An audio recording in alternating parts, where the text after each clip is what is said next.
When is this your first year in Tekmunggu?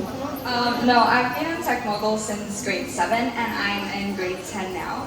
So today I'm going to present to you a project I did for my personal project, which is a grade 10 curriculum in SINARMAS Academy. A little differently from the other projects that were introduced, I'm going to be more interactive and talk about how I can amalgamate medicine and digital technology together because I aspire to become an eye doctor.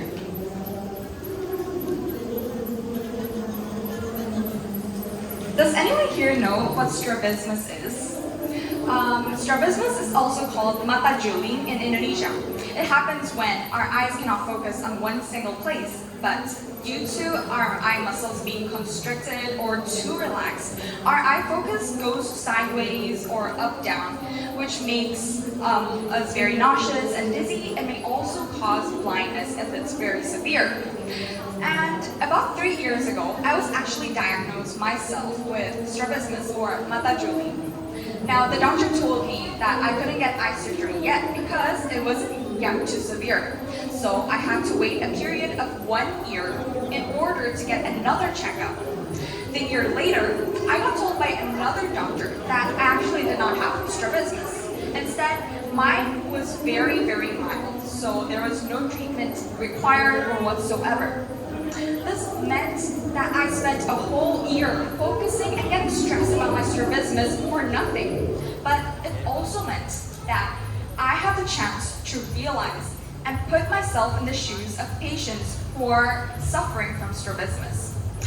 I believe that this process was very arduous for me as well as all the other strabismus patients outside because when we're doing eye exercises to constantly strengthen our muscles and train our eye muscles, it's very expensive, ineffective, not automated, it consumes a lot of time, and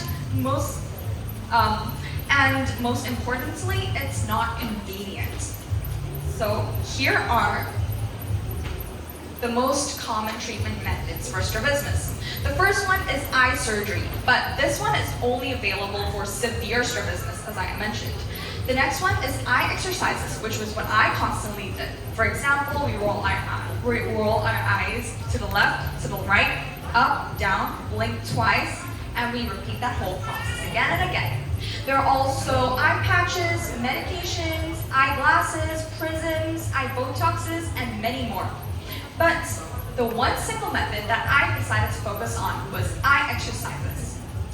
Eye exercises is a very simple yet effective process, and consistency is the key when you are implementing this method to treat your strabismus. However, one key fatal issue in this method is that it is not automated.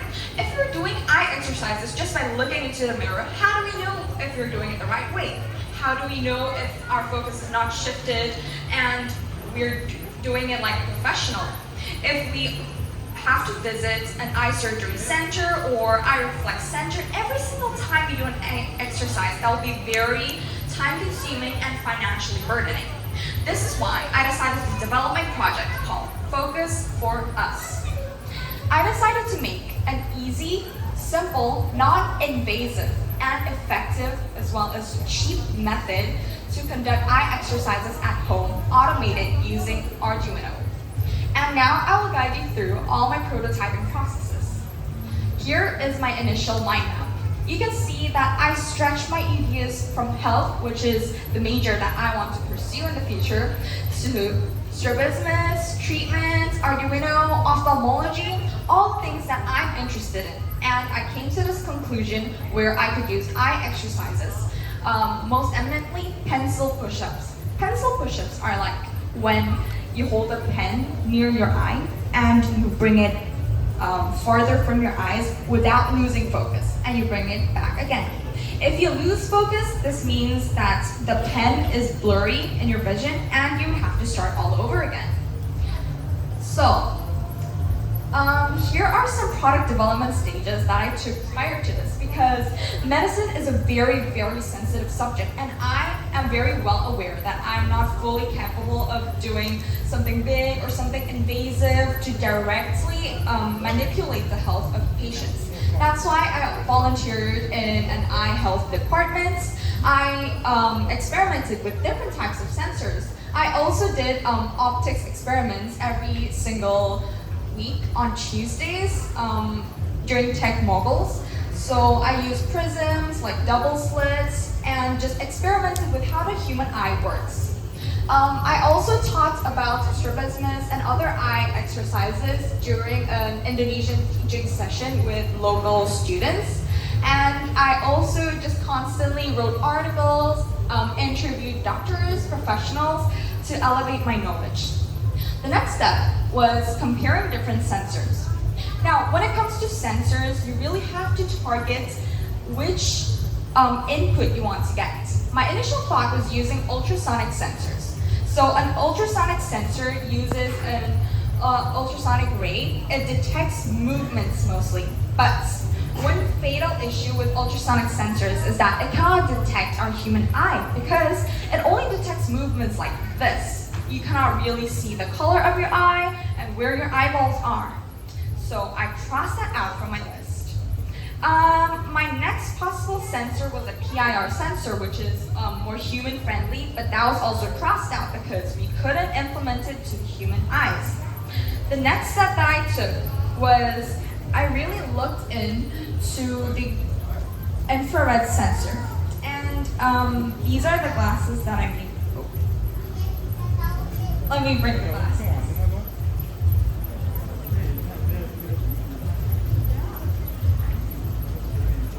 So as you can see here, I designed some glasses here. I actually cut this myself and stuck it to the glasses. These are some human-friendly glasses that prevents us from getting hit directly with blue ray or IR ray.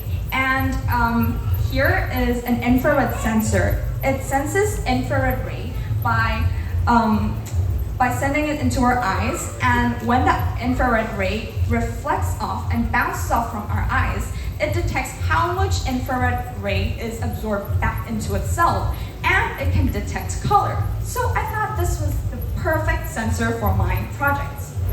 And I stuck it into a piece of glasses, and now it was time to do some prototyping. This was my first prototype. It was very, very fragile, and as you can see, it's very lumpy. What my initial thought was that I would stick a rail here, and then I would stick a pen to it, so that the pen would be going further away from me and move closer to my eyes, and repeat that as the motor rotates. But I found out that this is way too fragile, and you can't really control the speed of the pen. So my next prototype was I tried building a rail, but as you can see, it obviously failed because I wanted mine to be very precise because we are dealing with human health right here, and especially the eyes. So I crossed that out, and I went to my third prototype, which was directly connecting the IR sensor to neopixels here. So does anyone know neopixels? Neopixels are basically like LEDs, but they are way, way brighter than normal LEDs. And as you can see, these were the neopixels that I experimented with. But imagine if you're looking at that constantly while you're doing your eye exercise, that would be very, very bright. It would make you nauseous. So I unfortunately had to cross that out. I made a new prototype for mine, but this time, the glasses were not connected to neopixels, but they were connected to the LED matrix that I made. Now, this is the LED matrix that I made. It's made up of a bunch of LEDs that are parallelly connected together. As you can see, I made the parallel connections here. So if a current passes through one, it's going to pass through the whole row. I can show you using a voltmeter.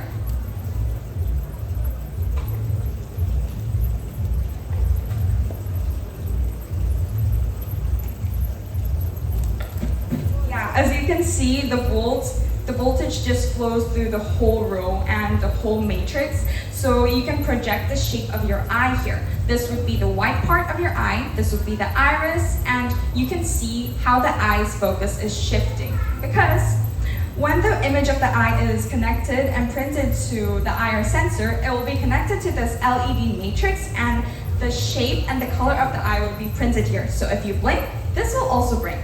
If you look into the left side, this will also look to the left side. It's just like a mini-me eye version, but using Arduino.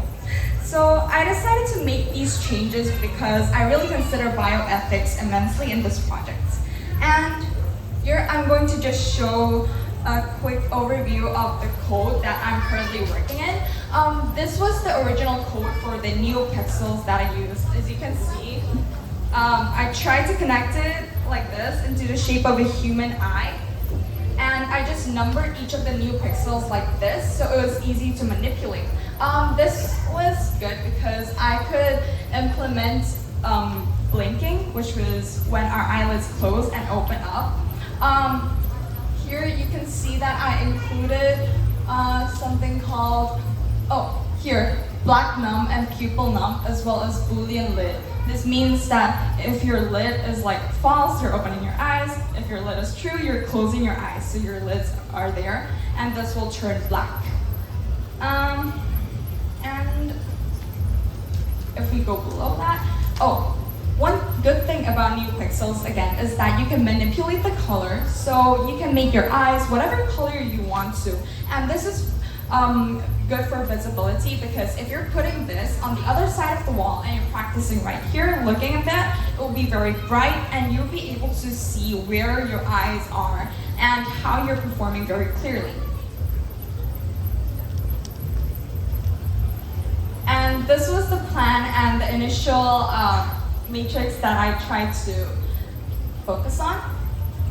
But another drawbacks of LEDs, of course, is that they are very time consuming, because you need to solder them one by one, and if the connection is not right, or you feel like the LEDs should be placed around in another place, you would have to unsolder it again. It can only emit a single color as well at one time. So, how is technology implemented in my project? Very first, it's Arduino. I started this project from scratch by myself, so I really had to research a lot of Arduino in the process. I'm currently still learning too, because Arduino is such a sensitive and fun subject to deal with. I love experimenting with things. And ophthalmology, which is basically the study of eyes, was also amalgamated with Arduino. So I could really look into my subject interest, which is medicine. And my technology is very novel because it firstly involves kinesthetic knowledgeability. What does this mean? So when you're learning, you can learn in different types of ways. And for me, I am a very kinesthetic learner, which means that I learn while I do things. I learn while I build these things, and I do the eye exercises myself. So it's like a mini game. You look into this, you wear these glasses, which are connected to the LED matrix, and your eye's image will be printed exactly onto the LED matrix. Now, if you look to the left side, the right side, your eye will go wherever and it will follow you. And it's going to ask you to focus on a specific point or a dot on the screen, and if you do it correctly within the time limit, it's going to go to the next stage. If you don't, well, you have to start again.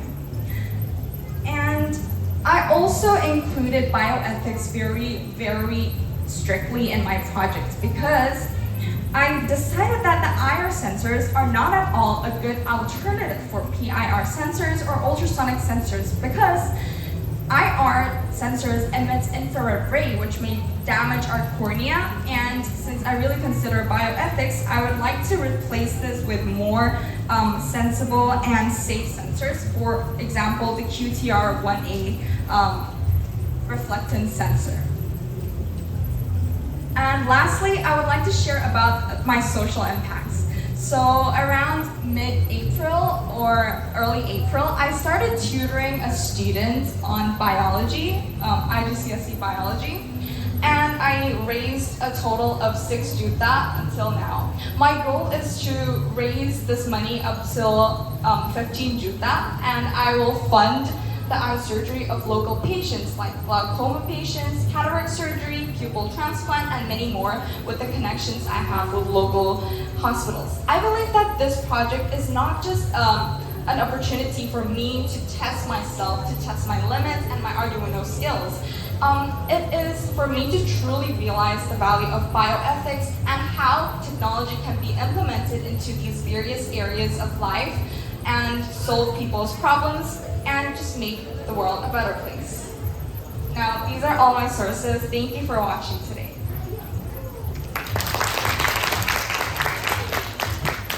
Just an extra note, actually Jeannie is actually multi-talented because I invited her last time, I think a couple of months ago, together with Mommy for our workbook day. She's actually an author. She's an author of a book, of her children's book, yeah? Right? So thank you so much. I hope you enjoy today's session, François. And please feel free if you would like to check with our students or with myself or our teachers. We are all here also. And if not, enjoy the rest of the day. Thank you.